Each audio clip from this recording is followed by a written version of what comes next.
There we go. We're recording. All right. Well, welcome everyone. I'm going to keep admitting people as I talk here. My name is April. I'm the Chief Administrative Officer of the Funeral Consumers Alliance. For anyone who is unfamiliar with us, we are a nonprofit. We provide consumer education and advocacy for funeral related matters. And we do have our board president here with us tonight, Phyllis Croissant, if you want to wave. I don't know if everyone can see you. And I think I also saw our board director, Sarah Brown. Any other board directors? I don't see anyone else. Okay, so we are run by a volunteer board of directors, as you probably know. Um, and yeah, we're just really excited to be able to offer this webinar tonight with Becky. Um, she is the creator of deadparentswhatnow.com, and she's also the author of My Parents Are Dead, What Now? A Panic-Free Guide to the Practicalities of Death. So without further ado, I will let Becky introduce herself further and we'll get started. And we will do questions at the end in the chat. So please keep your questions ready and we'll address those at the end. Thank you so much, April. I'm so excited to be here. I'm going to share my screen. Okay, can you see it? Can I get a thumbs up from someone? Yes, okay, I'm seeing some thumbs up. Wonderful. Um, well, thank you so much for having me here. Thank you to April. Thank you to the whole board. Thank you, of course, to Sarah Williams and everyone at the Funeral Consumers Alliance for this opportunity. I'm really excited to talk to you tonight. And I first want to apologize. I'm recovering from a case of COVID. So if I cough at any point or have a small, if I lose my train of thought for a moment, I apologize for that, but I'm working on getting better. The Funeral Consumers Alliance has been so supportive of my work from the very beginning. But what work is that, you might ask? And why should you listen to me, a regular human? You will find out in 1 minute. But first, let's go over what we're talking about today in this presentation, Bureaucracy from Beyond the Grave, Guiding the Living Through the Paperwork of the Deceased. If I can get the slides to change. There we go. Let's go over the agenda. So the first thing I'm going to do is introduce myself. I know that April introduced me a little bit, but I'll give you a little bit more about my background and how I got here. And then we'll go over the big picture of this presentation. I like to, when I'm giving talks like this, have a thesis statement, something for you to take away. So that's what we'll do after that. Next, we will go over the to-do list of ins and outs of post-death bureaucracy. What are the things that a grieving next of kin has to do in the wake of a death? And how can you handle those things? How can you help them? Like I said, the next slide then is what can you do? Like you may not be an attorney, you may not be an accountant, but there are still lots of things you can either do to prepare or to help people through that moment. I know that on this call, we probably have a mix of people who are death workers, death doulas, and other people in the space, as well as people who just want to be prepared for their own deaths or the deaths of their loved ones and are looking to prepare for that eventuality. So I've tried to cover both of those in this presentation. After that, after we talk about what you can do, we'll talk about who you should know. Who are the types of professionals you should be seeking out or building a network of if you are a death worker. And then we'll finally talk about technology because, of course, the tech bros are coming for everything. What are they coming for in this space, and should you let them help you? The answer is yes and no, but we'll get to that in a minute. And then at the end, we'll go over questions. Like April said, please put your questions in the chat. And then we'll go through those questions one by one in the chat. I have hopefully left a decent amount of time for questions because I tend to get a lot, but please keep in mind that I cannot speak necessarily to your specific estate law in your specific county or state. That was a very big difficulty for me writing the book, is that it's so it changes so much state by state, and I wanted to be as general as possible while still being helpful because it would be very easy to be vague and completely unhelpful. So I will try to answer any questions that I can, but I may not know the specifics in terms of estate law or in terms of tax law or anything like that in your state or your county. So, first of all, let me introduce myself more fully. I am Becky Robison. I am a writer and a communications professional with extremely dead parents. My mom died of liver disease in 2020, and then a few years later, my dad died of pancreatic cancer in 2023. I, as the eldest daughter in a long tradition of eldest daughters, was the executor of their estate. And I just had no idea what I was doing. Like, for example, I found a will, and then I was like, great, what do I even do with this? Am I supposed to bring it to somebody? Like, what do you do with a will? And I was very frustrated in my inability to find resources about what to do logistically in the wake of a death. I found a lot about grief. I found a lot about how to prepare for your own death, but I did not find a lot about what to do when someone has died and you were unprepared for that and you have to do all of this legal and financial stuff and you didn't do well in math class and suddenly you're completely overwhelmed, not to mention very sad, and you have to do all of these administrative tasks and it's very confusing. So, as an eldest daughter, I decided that this was my problem to solve for the world, apparently. So I created a website called deadparentswhatnow.com because I have a dark sense of humor and I wanted to get straight to the point. It was supposed to be a living document. I would learn how to do things the hard way, and then I would put what I learned up on the site so that other people would not have to learn the hard way. That was the point. As it turns out, a lot of people needed that information, like more than I expected. Someone shared the site in a newsletter, and I had like 20,000 views in the first week. It was very intimidating. I started getting lots of emails. And before I knew it, I started doing my full-time job. I was working in corporate communications at the time, and I had a part-time job dealing with my dead parents' estate, and I had another part-time job running this website. And eventually it sort of took over my life. I got some emails from editors, and lo and behold, we ended up with a book. I have a copy right here. It's called My Parents Are Dead, What Now? A Panic-Free Guide to the Practicalities of Death. And you can get it wherever books are sold. The worst part about having a book is selling the book. It's really awkward. So please buy my book or get it at your library or tell your friends to buy it. It would mean a lot. Um, while I was researching the book, I did a lot. I became a certified death doula in order to learn more about that experience. It's not on the slide here, but I actually audited an estate law course. I emailed a local law professor and said, hey, can I sit in on your class? And I also read the 1,000-page textbook for that class, which was actually more interesting than I expected. I was expecting to be very bored, and that was not the case. It was very useful. And then I also started volunteering with hospice patients.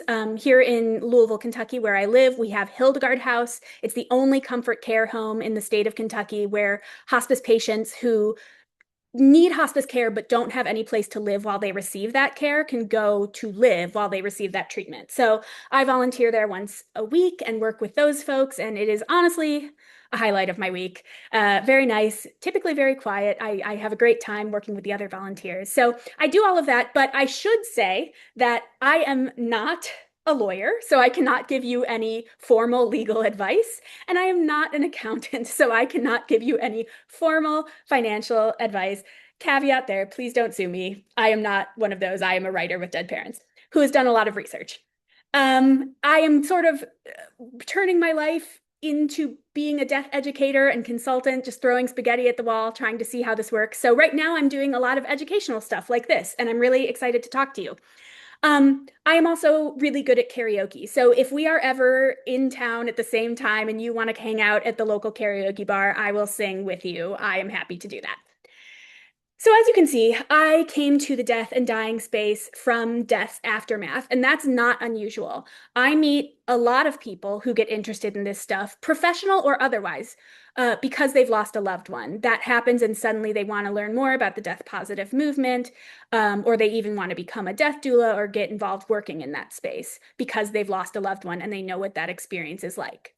But a lot of people come to it from the angle of being very interested in grief, or many people come to it from the spiritual angle, or sometimes people even get into it from the scientific process of dying and what happens to a body during active dying.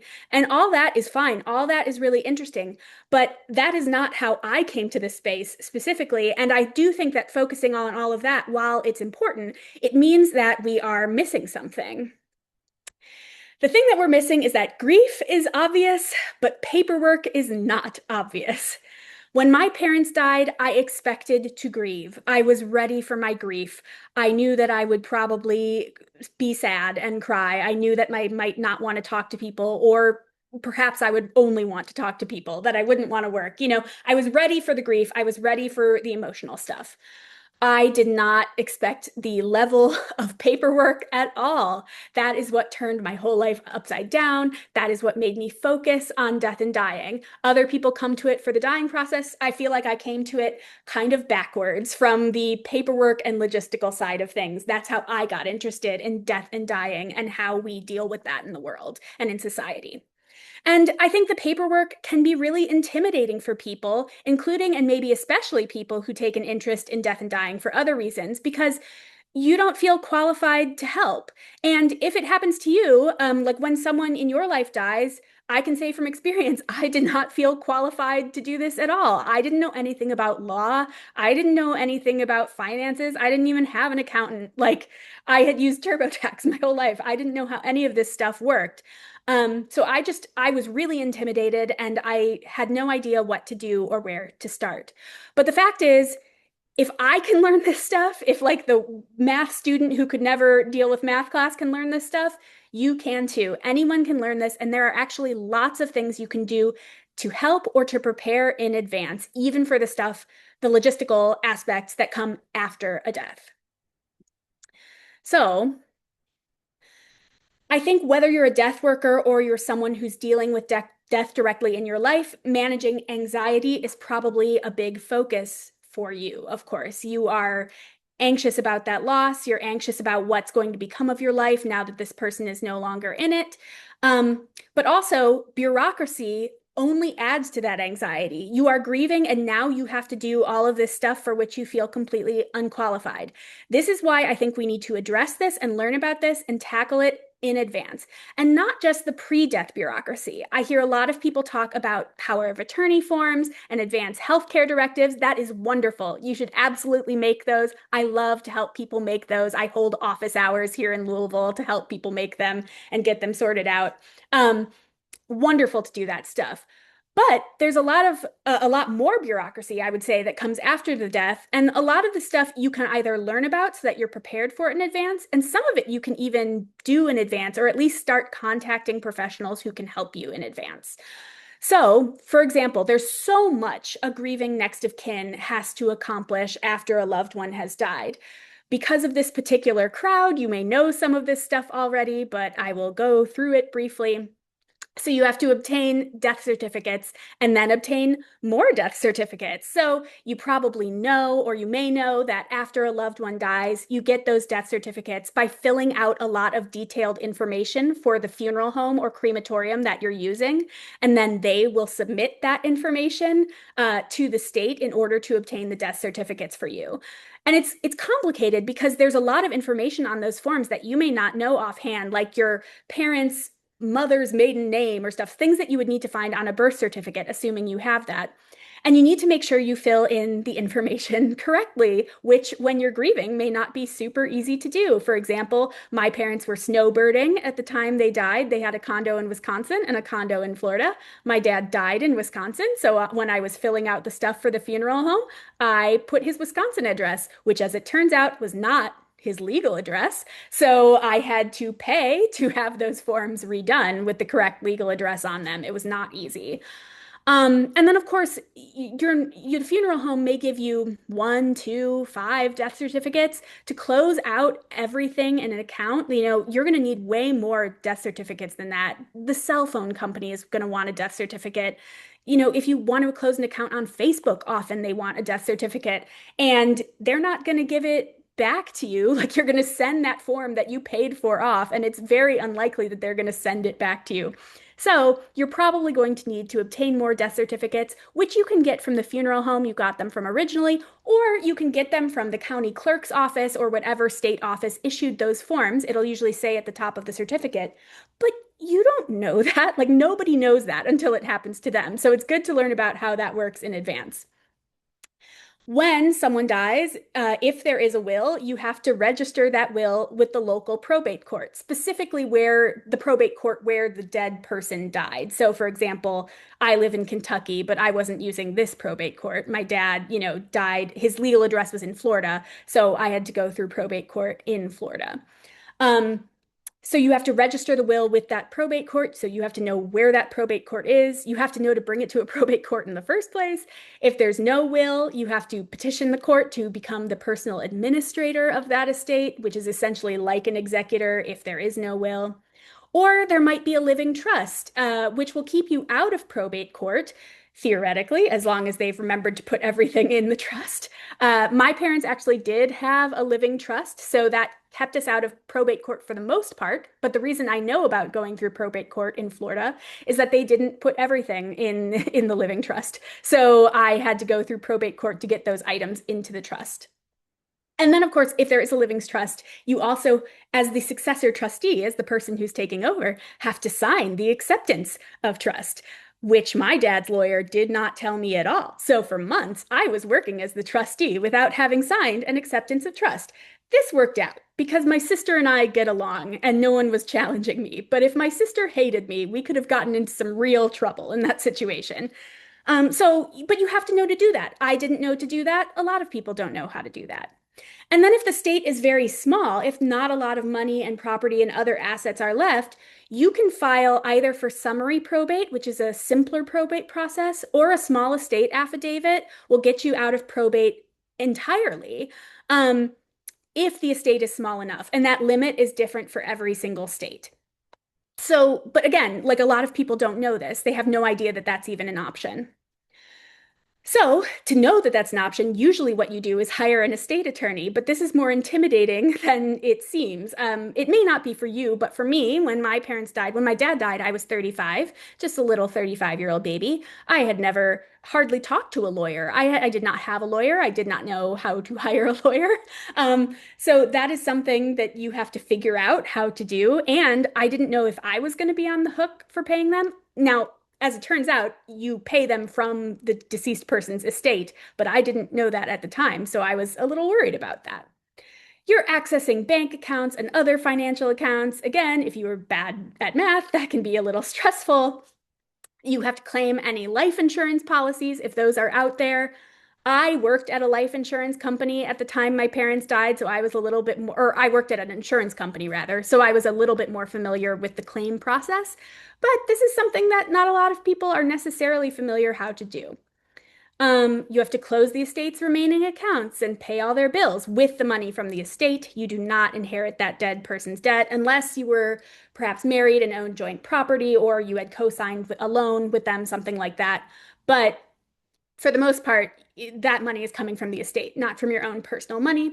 But you have to close the estate's remaining accounts and bills, and you're doing all of this on top of your regular job and your regular life. It's a lot of work. You have to file final income taxes for the deceased, which I actually think is one of the easiest parts of this process, but we will get to that in a little bit more detail later. And then, of course, you have to sell the property that's in the estate unless they left it specifically to a person. So that, as a millennial, real estate's not something we're particularly, I do own a house, but that was sort of a weird pandemic thing where I had saved up enough money and I thought this might be my only chance, so I bought a house. But it's not something a lot of people are necessarily familiar with. So you have to figure out what to do with that property. Are you going to keep it? Are you going to sell it? Is it going to someone specific? How does that work? It's a lot, right? Just this one slide took a long time to explain because it's a ton of work. However, there is something you can do about it. If I can do this, you can do this. You may not be a lawyer. You may not be an accountant, but there is tons of stuff you can do in advance or research you can do in advance to make this easier. The first thing I would recommend is befriending or even becoming a notary public. What is a notary public? They are a state official. They're appointed by each state individually.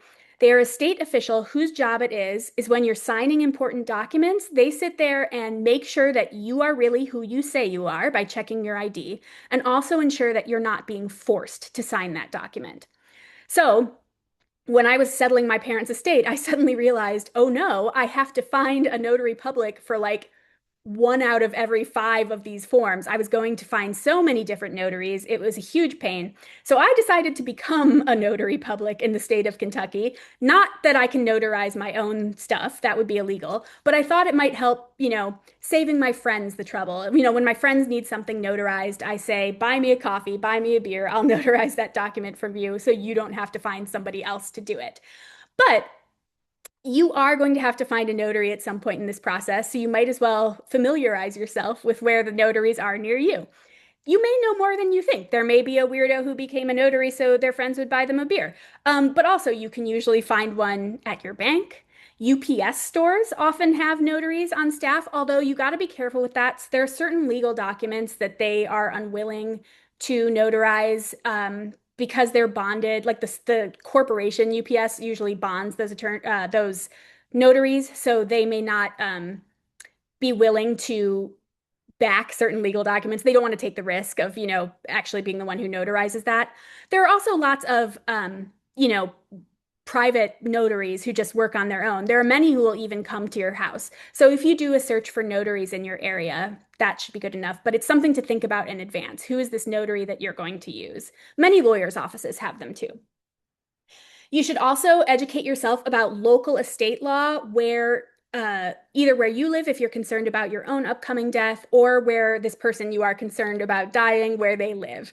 Um, for a regular person, I don't think you need to audit an estate law course. I suggested that mainly for people who are looking into becoming death doulas. Again, it's not something you have to do, but just ask a local law professor in your area. They might be willing to have you sit in, and then you can learn in a lot more detail how this stuff works.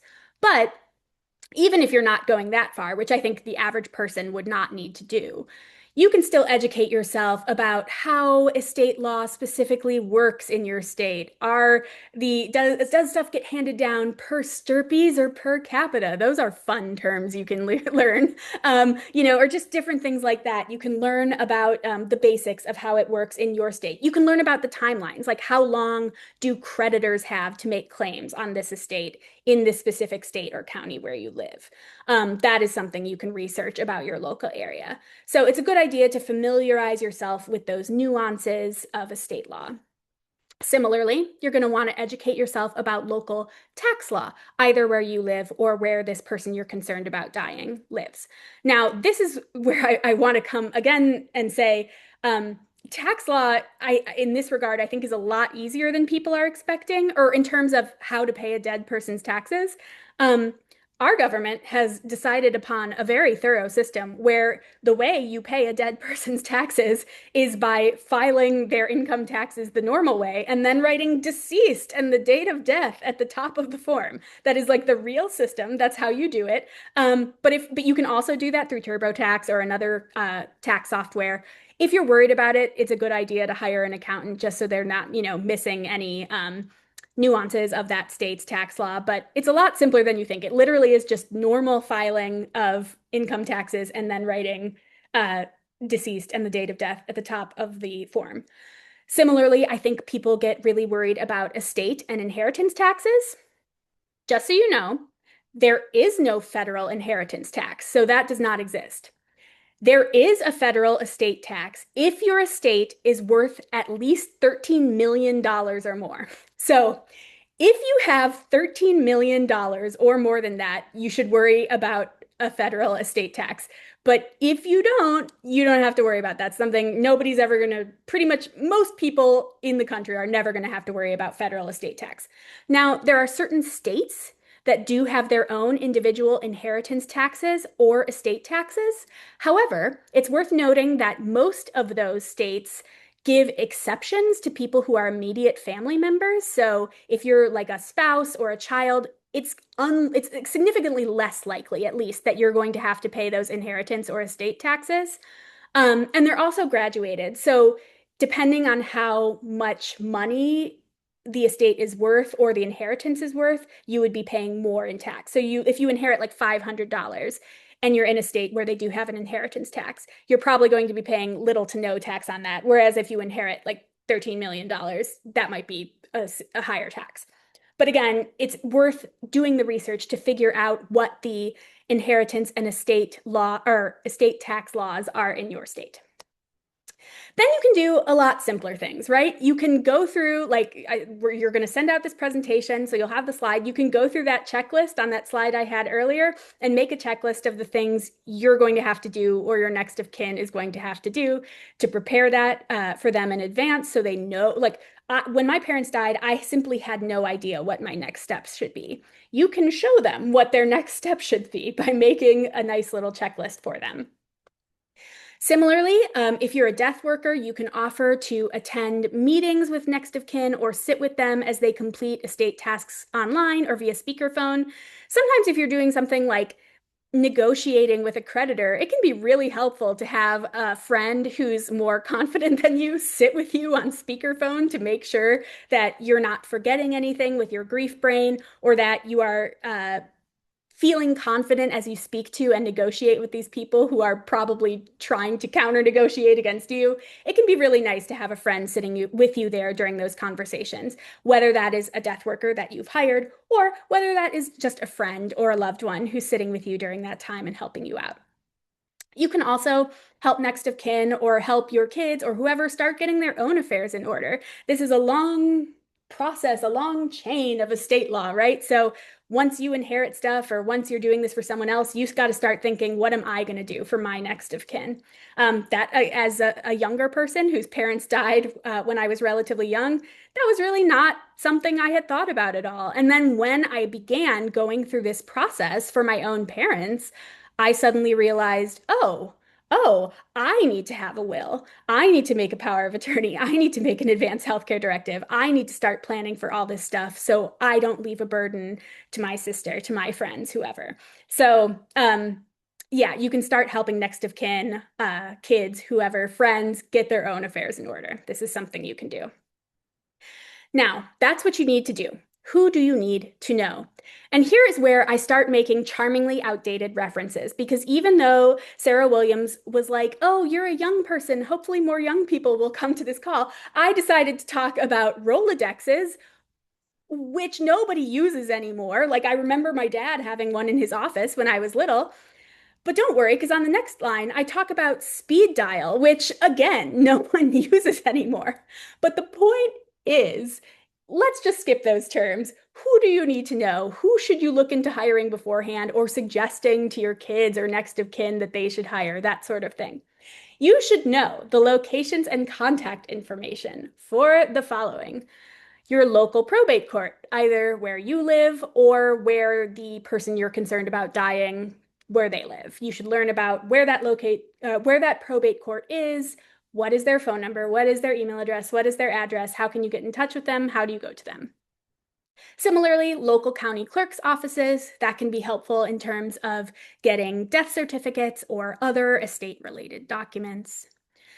And then it's a good idea to know patient advocates at local hospitals, like if you know the hospital or hospice facility where this person is going to go or where you are going to go, having the information for their patient advocate department not only makes the before death part easier in terms of advocacy for treatment, but they can also help when the bills come in after the person has died. They can be a good person a point person to help you navigate that process as well.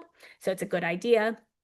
If you're worried about legal fees, if you're worried that there's like not enough money in the estate for the estate to be able to afford a lawyer, you can look into legal aid organizations in the area. And then similarly, if you're a death worker, it's a good idea to build a network of these professionals. If you are a regular person who's preparing for your own death or for the death of a loved one, it's a good idea to build your Rolodex, build a list of these people so you or your next of kin know who to contact. So it's a good idea to research local estate attorneys, The state bar website is a great way to do that if you're concerned about using just Google or reviews or talking. It's a good idea to talk to friends and all of that, but usually a state bar website will have a search function where you can search specifically for state attorneys in that area. Similarly, accountants, life insurance agents, real estate agents. Do you want to hire any of those people? Do you want to put their cards in a little, packet for your next of kin so that people know who they can trust in advance and they don't have to spend their time and their energy going out and researching all of these things and finding all of these people? If you are a death worker, ask your clients for recommendations. If you are any person in general, ask your friends for recommendations. That is how I ended up finding an estate attorney, is that I asked my uncle. I had to do someone in Florida. My uncle lives in Florida. I was like, please help me. And his estate attorney was great. She was so competent and just knew what to do. And I really loved working with her. So asking your friends for recommendations in these areas can be really helpful. It's a great idea. It doesn't have to be as intimidating as doing like tons of very thorough research. Your friends can help you out.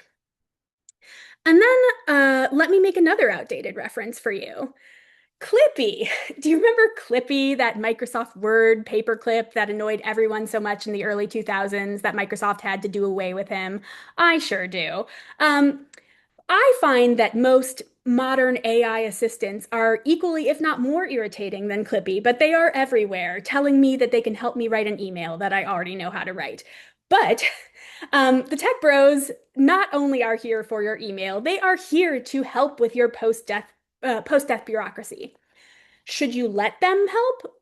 I honestly think there are certain situations where you should let them, but let's go over the ways where they can help you or the different ways they can help you and different outlets they're using to help. So, there are a lot of online estate administration companies like Alex, Eversettled, Swift Probate, and Honorly. Why do they all have names like that where they smush two words together? I don't know. But those are some of the companies that are offering to take the burden of post-death logistics off your plate. Usually you pay them the same way you would a lawyer. Like they take a certain percentage or a certain free fee from the money in the estate. So that is one thing you can do. There are also companies like Empathy that offer these services as an employee benefit. So look at your workplace. Like, when I worked at Allstate, I used to have tons of employee benefits, like financial counseling was an employee benefit that I had. And I did use that after my parents died to talk to them about what next steps I should be taking. So if you have employee benefits that can help you with some of that stuff, that's definitely something to look into. And then of course, there are just your average large language models like ChatGPT, Claude, and so forth. I am a little bit more skeptical of these, but everyone is using them. I can see where someone might upload a will to ChatGPT and say, hey, ChatGPT, can you explain this for me in plain English rather than in complex legalese? And I would caution against that. I would be more likely to go with one of these estate settlement companies before I would go with an LLM. And there are some reasons for that. You have to be very careful with AI. Not only can it give inaccurate information, but if you're putting like a last will and testament up there or any estate document that has a lot of detailed or private personal information, like a social security number, that lives on the internet forever. I think people think because it's a chat bot, you just put it into ChatGPT and then the chat goes away. That's not how it works. That information stays in the cloud forever and ever and ever. So, I would be very hesitant to use some of these LLMs to do that work. But if you want to use one of these tech companies that's trying to make the estate process easier, I think that that's not necessarily a bad option as long as you ask yourself a few questions. Is there enough money in the estate to afford these services? Or if there's not enough money in the estate, do you have enough personal money to afford them? I would also consider, do you think that working through these issues yourself is going to bring you closure? Because for me, working through, I have a very active grief. When I was grieving, I wanted to feel like I was doing something. And while going through my parents' estate was and has been, and in many ways continues to be very frustrating, it also makes me feel like I'm doing something. I'm doing work. I'm making sure their legacy is intact and I'm helping close out the things that they needed closed out. I'm doing something for them. They raised me and now I'm giving back to them. So it makes me feel like I'm doing something good. Now, that doesn't mean it's inherently morally good. If you are better off, if you think for your mental health, for your life, it's better to pass that stuff along to an estate administration company online, great, use it, wonderful. But, ask yourself, do you think that it is important to you to do this yourself? Or like you want to learn about it more, and maybe that's why you want to do it. So just consider all of these questions when you are deciding whether to bring technology into the equation of post-death bureaucracy. And that, my friends, is all I had for you tonight, but I'm happy to answer questions. Thank you so much for listening to me. My website is deadparentswhatnow.com. My newsletter is called The Columbarium. I write a weekly newsletter every week that talks about the history of death and dying, and practical advice about the same and rolls it up all together, and jokes because I like making jokes. So you can sign up at deadparentswhatnow.com/newsletter. I'm on lots of social media, mostly Instagram at Dead Parents What Now. And then my book is called My Parents Are Dead, What Now? A Panic-Free Guide to the Practicalities of Death. And you can get it in bookstores everywhere or online or at your library. It is freely available. Oh, and also I recorded an audiobook of it and it's coming out later this spring. It should be coming out in late May. So I'm very excited about that. Thank you so much for listening to me. I'm going to stop sharing my screen and then I think April's going to help me go through the chat so I can answer some of your questions. Also, I should say that if I don't get to your question or if you think of one later, you can feel free to email me at hello@deadparentswhatnow.com. So I also have a contact form on the site if that's easier. Yeah, so let's answer some questions if you have any, or if you don't have one now, you can put it in the chat, or if you really need to take yourself on mute, we can probably do that too. Are there any questions? Thank you so much, Becky. Anyone, please put your questions in the chat and we will go through them. Heather, I really like your suggestion about checking at local libraries for notaries. That is a good idea. Also, stuff like financial counseling, sometimes libraries or like local community colleges can sometimes have stuff like that. So it's a good idea to check those local resources as well. Yeah. As for notaries at UPS, I recently found out they charge $10 to notarize, Yes. at least at mine. Yeah, so I had never been charged for a notary until I went to UPS. So I highly Really? recommend the bank or credit union. Yeah. Yeah, I've always gone, yeah, to a bank or credit union and it's been free. Yeah. So, So if you're a customer at the bank, yeah, then it'll be free. But like a yeah, private notary also, even if you don't hire one at UPS, if you hire one just, online, someone who comes to your house, they're going to charge a fee because yeah, that's how they're making money. yeah, for Um, sure. Um, okay, we have a question from Heather. With the tech bros, did you go through them? What was the experience like? I did not. I am afraid I can't give a personal firsthand experience. I have not really used technology. And in fact, I gave a version of this presentation earlier last year, and I did not include anything about technology. And someone in the audience asked me, well, what about technology? And I said, oh my gosh, you're right. I'm just an old-fashioned person who likes to turn to books. And so I was like, oh, you're right. I should look into the technology of it all. So that's how that slide came about. I have not used those companies, but honestly, there are a few things that I'm still trying to tie up with my parents' estate years later. Just a few like loose ends that honestly I'm like, maybe I should use one of those companies because I'm clearly bad at getting it done. So it's something that I'm looking into. But so I'll let you know. I'll blog about it when if I try it. Um, Absolutely. yeah. Include it in the newsletter. Yes, I will. Let's see. Hazel asks, is there a time frame you need to get things started or finished? So yes and no. Not really, honestly, I think is the question. I think you can't do anything until you get the death certificates, right? In terms of this post-death stuff, you need those death certificates. And those aren't going to come probably for like 1 to 2 weeks, maybe longer. So you have all of that time to just cry and work on the funeral or memorial or all of that stuff. When I talked to a couple of estate attorneys while I was researching my book, they suggested that getting that process started within a month after the death is usually a good idea. Sometime within that month following the death is probably so like 30 days is probably a good time frame for getting the process started. I have never heard of anyone getting arrested for like not starting it soon enough. But it's generally a good idea. Like about a month is probably a safe time frame to get things started. And then as how long it takes, I mean, it kind of takes how long it takes. I think the average, the last time I checked, was 6 months to 2 years is like the average time frame for how long it takes to close an estate.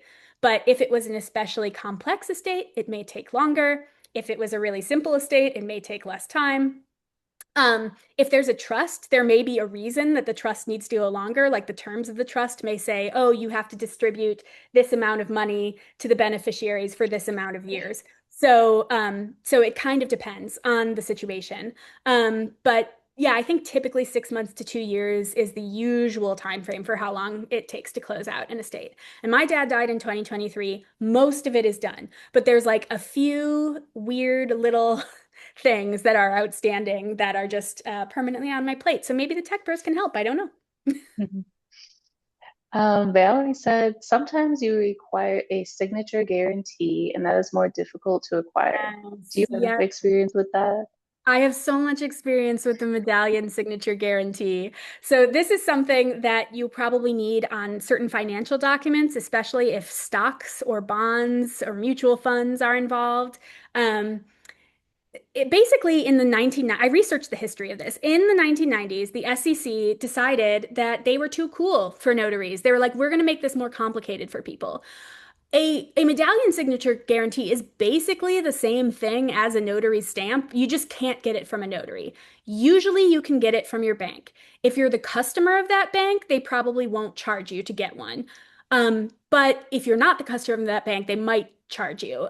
So try to go see if there's one at a bank where you are like a client of that bank. Um, I have had to get them many times on many different forms, and there's like one guy at the Chase Banks here in Louisville that does it. So I have to chase him down from branch to branch. I have to call in and be like, Brian, when are you here? What branch are you going to be at? I need another one. And then I have to go like find Brian and see and drive all over the city to find my medallion signature guarantee. It's a painful process, but yes, but usually that's only for specific financial documents involving stocks or mutual funds, anything that's like trading on the stock market. That's when you're going to need that medallion signature guarantee. Awesome. Okay, we have Rebecca said, I read your book, highly recommend. Thank I you, also know Rebecca. that our very own Sarah Williams read your book and she recommends it as well. Thank you. Let's see. We have Mark. He says he obtained 10 official death certificates. Hmm. Extra copies have been useful to have. Absolutely. Valerie said many organizations accept copies of Some death will. certificates. Some will. And it's worth asking if they'll send them back to you too, because occasionally I have gotten someone to send them back to me. But I've definitely had to get more copies of both my dad's and my mom's death certificates, because even though my mom's estate was closed, sometimes there were like weird things where they needed proof that both of them were dead. So I had to go back and get new copies of all of those. And they cost money. I think it depends on where you live, but I think the statistic was they're usually between $6 and $25 a pop, depending on where you live. Kara said, what if an unknown account or property is found after the estate is quote unquote closed? Well, that's a tricky one. You can't, it kind of depends on what it is and what we're talking about. And it also depends on the specific estate law in your area. But you can reopen an estate. So I think a good example of this is one of the outstanding pieces of the estate, my parents' estate that I'm dealing with is this car. I recently wrote about it for Talk Death, so you can read a whole essay about it if you want. But my mom bought my sister a car in 2019, but never titled it over to my sister, and then she died. So that's fine. My dad should have inherited the car, but he never titled it into his name or my sister's name, and then he died. And then a year later, my sister was like, "Hey, I need to re up my car registration, but I don't have the title." And I was like, "What do you mean you don't have the title?" And this led me on a whole journey me where I was trying to reopen my mom's estate, and they were like, you can't reopen it because technically the car should have been in your dad's estate, so you need to reopen your dad's estate. And then I was like, then a lawyer in Florida was like, no, you actually have to reopen it so I'm like begging the county clerk in Kentucky to make a weird exception. And someone in the comments was like, what if you reported the car as abandoned and then you could file for abandoned title? I'm like, that's honestly a good idea at this point. Maybe I'll try that because it's a little crazy. So yeah, theoretically, depending on what it is, if it's something that's like very small and no one's gonna notice. This is why I'm not giving formal legal advice. Technically, that would be illegal. But if it's like, oh wow, their signature magically appeared on this and literally no one's gonna know and no one's gonna, what's the word I'm looking for? Go at your own pace, like decide if this is something you want to do. I am not giving this as formal advice. But what you can do in the event that a big like account or something is found is you can technically reopen an estate after it's been closed and deal with that way. Excellent. Valerie said banks will not provide signature guarantee if you don't have an account, and often not even then. So it Yeah. sounds like those can be harder to get then. Yeah, there's actually a website. I forget what it is, but if you Google medallion signature guarantee or find medallion signature guarantee, there's like a website where you can search for places that offer it. And it's usually banks, but I think there are some other financial institutions aside from banks that do offer them. But typically it's banks. Awesome. I mean, for what it's worth, And I use a major bank, but like a major national bank, but my parents banked at a credit union, and that credit union was also able to give them medallion signature guarantees. So it's not just big banks either. It just kind of depends on the place. let's see, Mark said, many people believe that body donation can be done at death. That is too late. Make these arrangements early with the nearest teaching hospital. Good That is true. advice. It is good advice. And also prepare for the eventuality that they won't accept your body. That is another thing. They don't have to. Mm, There might be some yeah, conditions. It's not, for whatever reason, not possible to accept your body. So you should have a plan B, basically, if that can't happen. absolutely. He also mentioned payable on death bank accounts. You want to talk about that a little? Yeah, yeah, those are great. Basically it's a way to it's called a non-probate transfer if you're being really fancy about it, but it's a way to get around probate court. So if you there most of your stuff is going to have to go through probate court unless there are very specific circumstances, like if you have a living trust. But one way to get around it is a payable on death bank account. So you can set this up with your bank. I don't know if it's for like every kind of account, but it almost works like a life insurance policy. Like you set up a bank account and then you name a beneficiary. And then once you die, the money goes straight to that beneficiary. It doesn't have to go through probate court. So if this is something you can work on with your bank, setting up those pay on death bank accounts, there are also sometimes like certain funds or different things like mutual funds where you can set up a transfer on death thing that's very similar. So it's definitely something you can look into on making that beneficiary designation so that they can get it without having to go through probate court. Good idea. Life insurance, also, you don't have to put that through probate court. If there's a living trust, you don't have to put that through probate court. Trying to think if there are any other, there are others like joint property ownership. If you jointly own a property, the living person would take that, so that doesn't have to go through probate court. That's not an exhaustive list. There are other ways, but typically, if none of that stuff is in place, yeah, then you'd have to go risk retirement accounts. If you can name a beneficiary, that doesn't have to go through probate court. Good call, Valerie. Excellent. Yeah. Do we have any other questions?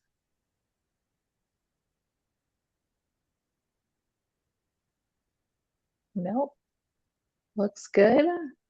Well, this has been incredibly informative. Oh, what is your karaoke song? That's important. That is important. Okay, so I have several depending on the vibe of the bar. I like to do Somebody to Love by Jefferson Airplane is a favorite of mine. If we're doing 90s, I love to do Just a Girl by No Doubt or Sunday Morning by No Doubt, both very good. And then if we're going up a little, like if we're going to like peak millennial stuff, I like to do Toxic by Britney Spears. Yeah, so I'll pull out several, but oh, and I like to do Stevie Nicks too. I like to do Edge of 17. Nice. Mhm. Very nice. Yeah, you like that old school music too. I noticed from your newsletter. Oh, yes. We I do have a we not just Dirge of the yeah, Day. do songs about Yes, death. yeah. I think I just did Creedence Clearwater Revival, Tombstone Shadow. Yep, Yeah. love it. All right. Let's see. We got one more. That money is needed immediately since many funds will take weeks to months to receive. Did you see that one? Can you see this in Yeah, the chat? yeah. Basically, it's But a good idea to have, whether you're getting life insurance money or a payable on death bank account, typically a death certificate is still needed. So it can sometimes take a while to get that money, especially mm, life insurance money. You probably have to throw something on your card, while you're waiting for the money to come in. awesome. And you have it looks like a karaoke invite from Sarah Williams. Is that Yes, I will correct? so go karaokeing with you. I'm excited. Next time in North Carolina, I would love to. Love it. Mhm. Awesome. Well, Becky, thank you so much. Please, everyone, direct any questions that come up. You could send them to Becky. You could send them to us as well. And we're just so grateful you were here tonight. Thank you for your support. Thank you for having me. Have This a is good so night, fun. I really everyone. appreciate it. Absolutely. Yeah. Have a good night, everyone. Yeah, have a good night. It was so great. Thank you.